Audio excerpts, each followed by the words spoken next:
L'actualité à la une ce matin, l'État compte sur les personnes âgées pour le développement du pays. Le Forum national des personnes âgées s'est ouvert ce matin à Ouagadougou avec pour but de faire de ces troisième âge des acteurs de développement. Et puis on en sait un peu plus sur le budget de l'État gestion de 2013 au Burkina. Les grandes lignes ont été dégagées ce week-end à Tinkodogo. Explication tout à l'heure. Un invité nous accompagne dans ce journal. Je reçois pour vous M. Ahmed Ami. Il est commissaire chargé du commerce, douane et libre circulation à la commission de la CEDEAO. Bonjour. Bonjour. Voilà, nous serons à vous tout à l'heure. Bonjour, bienvenue au 13h15 de la télévision du Burkina. Le troisième âge compte pour le développement du Burkina. À Ouagadougou ce matin, toute la nation est unanime. Les personnes âgées doivent être des actrices pour le développement du pays. Peggy Vedraogo, explication. La sagesse, la patience, mais encore le respect sont parmi tant d'autres des valeurs assignées dans nos sociétés à la personne âgée. En 2006, le recensement général estimait que les anciens représentent 5,1% de la population burkinabé. À Ouagadougou ce matin, ils sont venus de tout le pays pour prendre part à cette rencontre première du genre au Burkina. Des anciens convaincus de la place de choix qu'ils occupent dans la vie de la nation. C'est pas parce que c'est blanc, c'est-à-dire la neige sur le toit, qu'il n'y a rien à l'intérieur. Il y a quand même de l'intelligence, il y a de l'expérience, il y a la sagesse dedans. Et c'est une base fondamentale pour pouvoir participer au développement du pays. Et j'ai dit sur le plan sociétal, sur le plan organisation, sur le plan du maintien de la paix. Et c'est naturellement que cette force démographique a été conviée pour cette première édition du Forum national des personnes âgées à porter la réflexion sur les stratégies à mettre en place pour une participation des anciens dans le processus de développement du Burkina. Soutenus et encouragés, les personnes âgées contribueront à l'édification d'un Burkina Faso prospère et paisible. Elles ne sont pas des charges pour la société. En tout cas, en Afrique, nous ne les considérons pas comme des charges pour la société. Elles sont avec nous, elles vivent avec nous, elles nous orientent et nous indiquent la voie à suivre. Les réflexions et conclusions des travaux de cette première journée du Forum des personnes âgées vont servir de boussole pour toute action gouvernementale. Le point d'orgue de ce forum sera le dialogue direct entre les personnes âgées et le chef de l'État prévu demain 23 octobre. Personnes âgées, justement, le ministère de la fonction publique a procédé à la remise de 600 cartes de retraités à des pensionnaires de la fonction publique de Bobo-Dioulasso. Cette carte mise en circulation vise à faciliter l'accès à la pension aux retraités de la fonction publique. Achille Wenyam Kabore. Le ministère de la fonction publique, du travail et de la sécurité sociale continue d'innover. Cette fois, c'est des cartes de retraités au nombre de 600 qui ont été remises aux pensionnaires de la fonction publique de Bobo pour la réalisation des avantages y afférents. Un produit que le ministre Sungalo Apollinaire Ouattara s'engage désormais à mettre à leur disposition dans un délai record. C'est la première fois qu'il y a une remise aussi importante des cartes aux retraités. Certains attendent depuis plus de 3 ans, 5 ans pour avoir ces cartes. Nous voulons expliquer aux retraités qu'il y a une rupture. À partir de maintenant, la carte des retraités sera intégrée à la procédure d'accès à la pension de retraite. Alors, dès lors que nous aurons fini de traiter le dossier, en même temps que nous affectons une immatriculation aux retraités, nous devons lui remettre immédiatement sa carte. Nous avons aujourd'hui au niveau de la Carrefour mis en place ce que nous appelons un bureau total. C'est-à-dire quand vous déposez un dossier de pension et que ce dossier est complet, nous vous délivrons dans la même journée tous vos documents vous permettant d'accéder à la pension. Tout comme les retraités de Ouagadougou, ceux de Bobo-Dioulasso apprécient cet élan d'innovation visant à améliorer leurs conditions de vie. Cette carte permet d'identifier le retraité et ça donne les avantages liés à c'est une fonction de retraité. C'était lié à l'état de retraité. Cette carte, avec la carte, on peut bénéficier des choses, notamment à l'hôpital. Et pour les soins, il y a eu une réduction. À cette occasion, le parrain de la cérémonie, Ibrahim Koulibaly, secrétaire général de la présidence du Faso, a laissé parler son cœur à travers une remise de vivres à ses fonctionnaires de la 3e génération. Et comme je l'annonçais dans les titres, je reçois dans ce magazine M. Ahmed Hamid. Il est le commissaire chargé du commerce, douane et libre circulation de la commission de la CEDEAO. Il est là pour nous parler de la 3e réunion annuelle des comités nationaux d'agrément au schéma de libéralisation des échanges de la CEDEAO. Bonjour, Monsieur Hamid. Bonjour. Alors, puisqu'on parle de commerce intrarégional, dites-nous de quoi il s'agit donc lorsqu'on parle d'agrément au sein de la CEDEAO. Merci d'abord de me donner l'opportunité de m'exprimer sur ce plateau dans un État membre de la CEDEAO qui est concerné par les sujets à l'ordre du jour aujourd'hui et qui est un des pays où l'intégration a un sens. L'intégration a un sens où il y a eu des suites concrètes qui ont été données dans le cadre de notre processus d'intégration. Je rappelle que le Burkina Faso a bénéficié du premier prix de la libre circulation des personnes. Ça veut dire que c'est le pays où, en matière de libre circulation des personnes, c'est le pays où il y a le moins d'obstacles à la libre circulation des personnes. C'est le pays où il y a le moins de tracasseries. Et là, vous parlez de libre circulation des personnes. Je viens qui est des marchandises. Je parle de libre circulation des marchandises. Les marchandises, elles circulent avec les personnes, elles ne circulent pas toutes seules. Au moins, il y a un chauffeur au bord des camions qui conduit les marchandises. Parfois, il y a des convois. Et surtout, chez nous, en Afrique, c'est la micro-socio-économie. C'est la femme qui a son panier sur la tête qui va vendre. C'est l'autre qui a ses poulets dans sa main qui traverse la frontière pour aller vendre. C'est celui qui a son petit commerce en bilan qui veut traverser. Donc nous, au-delà du grand commerce que vous connaissez, nous avons aussi le micro-commerce qui concerne la base, qui concerne les populations, leurs besoins quotidiens, les revenus quotidiens, qui est aussi à prendre en compte et qui fait également objet d'obstacles, qui fait également objet de tracasseries. Et donc c'est de tout ça que nous voulons parler. Mais ici précisément, nous parlons vraiment du commerce formel. Quand on parle d'agrément, il s'agit d'agréments accordés soit aux entreprises, aux sociétés, aux commerçants, exportateurs, ou aux produits destinés à l'exportation intra-régionale. Et là, l'entreprise ou le produit doit remplir un certain nombre de conditions pour bénéficier de l'agrément. Cet agrément, originellement, a été attribué par la commission de la CEDEAO. Pour simplifier et réduire les délais, nous avons essayé de déconcentrer et nous avons créé le comité national d'agrément. Donc maintenant, il est attribué au niveau des États. La CEDEAO se situe à un niveau de vérification et de confirmation de l'agrément accordé par les comités nationaux au niveau de chaque État, qui sont constitués des personnes désignées au niveau national parmi les parties prenantes les plus concernées par le commerce intrarégional. Exemple, le ministère du Commerce, le ministère chargé du Commerce, le ministère chargé de l'Industrie, le ministère chargé des Finances au niveau de la douane, etc. Toutes les parties prenantes, la Chambre de toutes les parties prenantes. Et cet agrément sert à quoi justement? Cet agrément vous permet c'est le passeport de votre marchandise au niveau régional. Il permet de circuler librement, de passer d'une frontière à l'autre pour placer vos produits sur les marchés. Voilà ça. Et pour l'avoir, il est destiné principalement aux produits d'origine régionale.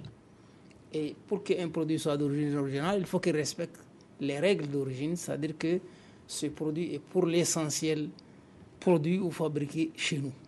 Alors, il y a des entreprises qui ont cet agrément, mais qui se plaignent parce que leurs produits n'arrivent pas à circuler normalement. Qu'est-ce qui se passe? Apparemment, il y a des pays qui bloquent les entreprises malgré les agréments.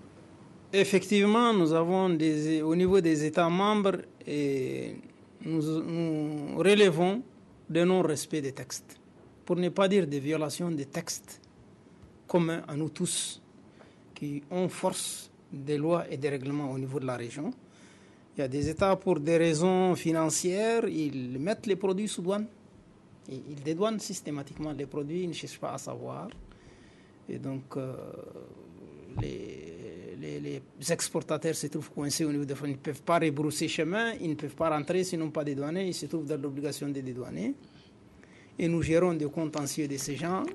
Il y a d'autres produits qui font objet de tracasseries et de demandes de papiers qui ne sont pas nécessaires, qui ne sont pas requis.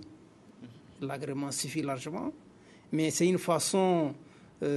L'autre, c'est une façon non tarifaire de bloquer les produits. Je ne connais pas les motivations qui sont derrière. Il y a d'autres raisons qui sont liées à votre interlocuteur, même au niveau des frontières. Je ne sais pas, ça peut être n'importe qui au niveau des frontières peut vous bloquer. Il veut peut-être avoir un pédale sur la corruption. Est-ce que vous voyez? Donc, les raisons sont diverses et nous enregistrons quotidiennement des plaintes provenant de nos opérateurs économiques qui veulent faire circuler librement leurs produits dans la sous-région. Et l'objet de notre réunion, un des sujets à débattre au cours de notre région ici à Ouagadougou, c'est justement de relever tous ces problèmes, d'en rechercher les causes et de voir quelles solutions, quelles recommandations nous pouvons adresser à nos dirigeants au niveau des deux commissions IMOA CEDEAO et au niveau des instances, des hautes instances de la CEDEAO, c'est-à-dire les ministres, les chefs d'État. Alors, est-ce que vous allez aborder aussi la question de la libre circulation des personnes? Parce que là aussi, c'est un casse-tête. La libre circulation des personnes est intimement, quelque part, liée à la libre circulation des marchandises aussi, parce que les marchandises ne circulent pas seules. Et même les gens qui vont sans marchandises, ils vont peut-être pour vendre quelque chose qui ressemble à la marchandise. C'est les services, qui partent pour vendre leurs services, leur savoir-faire, leur expérience. Et donc, pour nous, c'est même la priorité majeure. Il faut que vous puissiez vous déplacer chez vous, en Afrique. Vous puissiez librement traverser les frontières pour voir où est-ce que vous pouvez satisfaire vos besoins, que ce soit économiques ou sociaux ou même culturels, que vous puissiez vous épanouir chez vous. Donc ça, c'est même notre priorité majeure. Et nous luttons aussi sur le chemin. Et là aussi, nous avons des obstacles. Constatons des obstacles, mais il ne faut pas perdre de vue aussi que même les personnes qui se déplacent et les exportateurs, parfois ils ne sont pas en règle. Parfois ils ne sont pas en règle, il y a un minimum à observer. Il y a des frontières où vous avez pratiquement tous vos papiers et puis on vous demande de payer peut-être 1000 francs, combien de francs avant de traverser. C'est vrai, c'est vrai, la corruption est vraiment d'actualité, je peux dire même elle est importante. Et c'est un grand problème auquel il faut faire face. Mais je pense qu'en plus des mesures répressives, il doit falloir envisager une démarche pédagogique. Parce que il faut un corrupteur pour qu'il y ait un corrompu. Donc nous devons vraiment sensibiliser, former, informer, motiver, même négocier et même chercher les raisons pour lesquelles les gens acceptent d'être corrompus. Pourquoi le monsieur veut prendre de l'argent? Pourquoi? Qu'est-ce qui est derrière? Quel est le feu qui lui? Qu'est-ce qui le brûle de derrière? Qu'est-ce qu'il a? Quel est son problème? Peut-être qu'on peut résoudre son problème autrement. Peut-être qu'il n'est pas dans des bonnes conditions pour faire le travail auquel on lui a confié. Peut-être qu'il n'arrive même pas à manger, il n'arrive pas à se soucier, il n'arrive pas à subvenir aux besoins de ses enfants. Peut-être qu'il y a ça. Je ne dis pas que ça justifie, mais il y a une réalité. Ça fait plusieurs décennies, on réprime la corruption, on crie corruption, on sensibilise, on se réunit, mais on n'a pas de résultat à la hauteur des espérances. Donc il faut changer des fusils d'épaule maintenant, il faut dialoguer avec les gens, il faut vraiment fouiller, voir si on peut améliorer leur cadre de travail, leurs conditions matérielles de travail, les motiver un peu pour qu'ils reculent. Ok. En attendant, nous allons vous dire merci d'être passé sur ce plateau, Monsieur Ahmed Hamid. Je rappelle que vous êtes commissaire chargé du commerce, douane et libre circulation à la commission de la CEDEAO. Et puisqu'on parle d'économie, on aborde les grandes lignes du budget 2013 de l'État burkinabé sont connues depuis samedi. C'était à l'issue d'une rencontre entre la commission finance de l'Assemblée nationale et les techniciens du ministère de l'économie, Sylvain Webamba. Examen des recettes et leur arbitrage, examen des dépenses et leur arbitrage, notamment l'amortissement des charges et les dépenses en atténuation de la dette, les dépenses de personnel, les dépenses de fonctionnement, les transferts courants, les investissements exécutés par l'État et les contreparties, ainsi que les comptes spéciaux du Trésor. L'ensemble de ces compartiments ont fait l'objet d'analyses pour arrêter les grandes lignes du budget. Revoir les prévisions de recettes du gouvernement, analyser les interactions qui ont pu être au regard des 5 dernières années et puis ajuster donc les prévisions du gouvernement. C'est ça l'arbitrage. Généralement, pour ce qui concerne les recettes, nous ajoutons à ce que le gouvernement a prévu au regard de l'analyse des recouvrements qui ont été effectués les années antérieures. Le même processus est fait pour ce qui concerne les dépenses et nous analysons au regard de l'efficacité de la dépense si on peut les prendre avec les recettes nouvelles que nous avons dégagées. Et nous avons ainsi donc pu affecter un certain nombre de recettes et couvrir le besoin de financement. À l'exposé du président de la Comfib qui a fait ressortir les premiers chiffres sur les prévisions de recettes, les prévisions de dépenses ainsi que les besoins de financement, a suivi la réponse du ministre de l'Économie et des Finances qui a surtout salué l'unicité de vision qui a toujours prévalu entre le Parlement et le gouvernement en matière de budget. Qu'il y ait des échanges avec nos départements pour qu'on puisse certainement aussi mieux nous comprendre, que sur les questions, on ait une convergence de points de vue pour qu'au niveau de la plénière, ensemble, on puisse éclairer les députés pour qu'ils puissent faire un vote conséquent du budget. Les échanges qui s'en sont suivis ont permis aux deux parties d'évoquer des préoccupations en rapport avec le fonctionnement de certaines structures de l'État. Un mot de sport avant de poursuivre. Cyclisme, le Tour international du Faso. La caravane vient d'arriver à Bobo-Dioulasso pour le compte de la 4e étape courue Boromo-Bobo, longue de 170 km 800, remportée par l'Algérien Hicham Chaban. Les deux meilleurs maillots du Tour, le vert et le jaune, sont toujours sur les épaules du Burkinabé Rasmané Ouedraogo. La 5e étape part demain de Bobo à Banfora, longue de 84 km 600. Aide aux étudiants pour marquer le refus de la misère au Burkina. Des tickets de restaurant et des sacs de riz ont été remis à des étudiants et personnes vulnérables à l'occasion de la 26e journée mondiale du refus de la misère. Aboubakar Sagnon. Le soutien du ministère en charge de l'action sociale à l'occasion de la journée mondiale du refus de la misère vaut cette année 17 000 tickets de restaurant pour les étudiants. C'est le ministre en charge des enseignements supérieurs qui a reçu le don au nom des étudiants. Les associations et les personnes vulnérables n'ont pas été oubliées dans cet élan de solidarité. Ils ont reçu à leur tour des sacs de riz. Nous pensons que 17 000 tickets de restaurant plutôt, ça devrait permettre quand même à quelques étudiants de pouvoir se nourrir correctement pendant un certain nombre de jours pour pouvoir suivre les cours de façon beaucoup plus concentrée. Et nous espérons également que le don en riz qui est fait aux structures permettra également une prise en charge adéquate des enfants. Mettre fin à la violence de l'extrême pauvreté, s'appuyer sur les capacités de tous pour bâtir la paix, c'est sous cette thématique que s'est tenue cette journée qui coïncide avec la 8e édition du mois de la solidarité.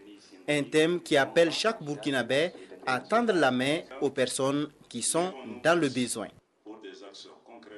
Pour cette lutte contre la pauvreté, l'ambassadeur de la Chine, Taïwan, dans les rizières du projet riz pluvial sur le site de Mounuma. Il a visité près de 70 hectares exploités en riz pluvial.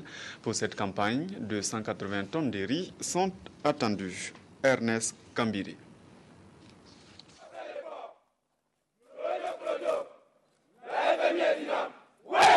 Il Il a fallu 2 mois pour donner à ces 261 stagiaires paramilitaires la formation militaire initiale spéciale douane eaux et forêts session de 2012. Et au terme d'efforts physiques et intellectuels, ils reçoivent aujourd'hui leur parchemin.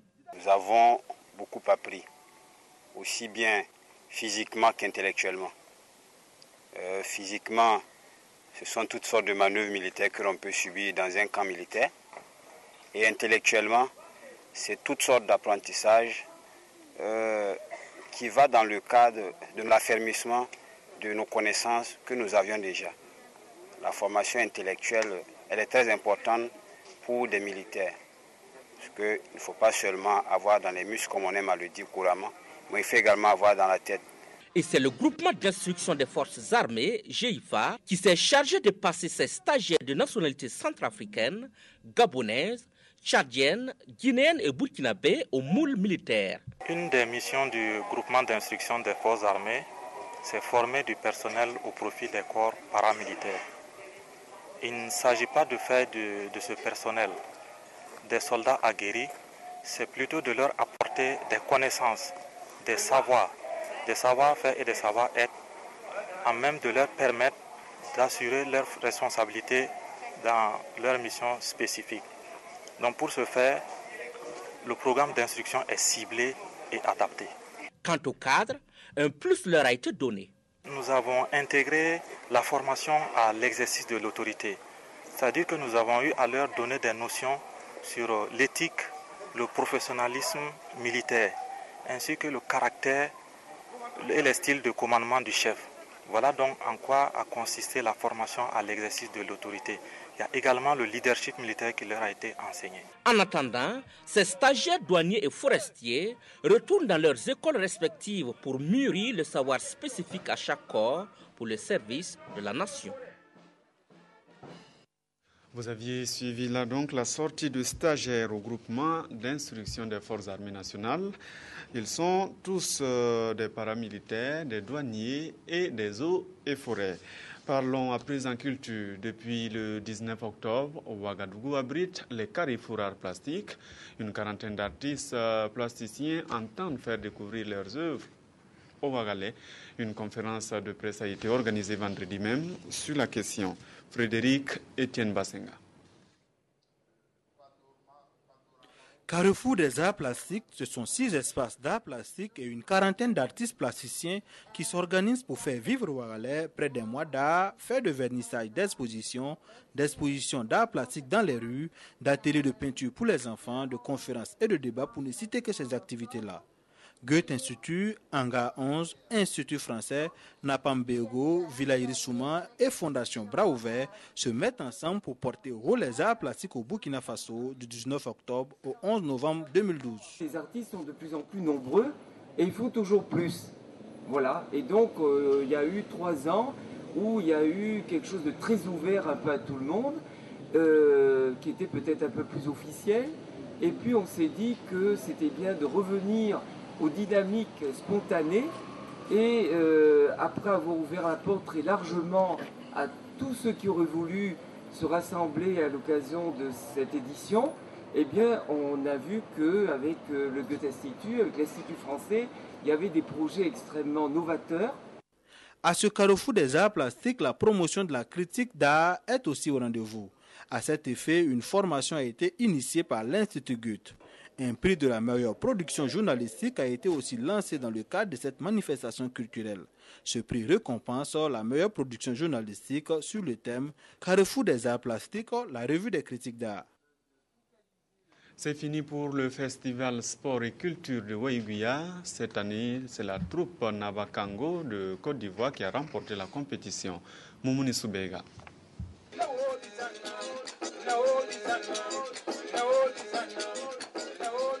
Pour la 10e édition du festival Sport et Culture de Waïguya FESCO, 13 troupes, dont 3 de la diaspora, ont rivalisé des talents en danse d'Iwaga pour arracher la première place. Sur scène, chaque troupe a su démontrer son savoir-faire avec des rythmes variés et pleins de créativité. Au finish, c'est la troupe Liwaga Naba Kango de Atiekouba en Côte d'Ivoire qui a convaincu le jury et a remporté le trophée de FESCO 2012.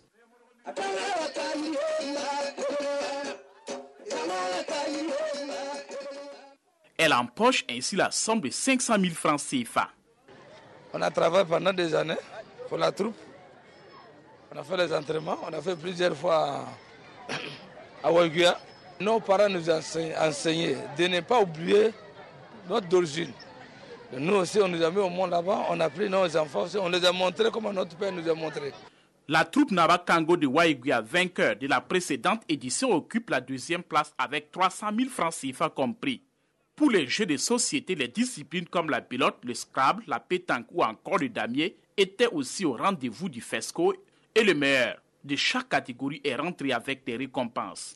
En sport, c'est l'équipe du lycée municipal de Waiguia qui a remporté la Coupe de FESCO 2012 aux dépens du lycée Yamwaya par 1-0.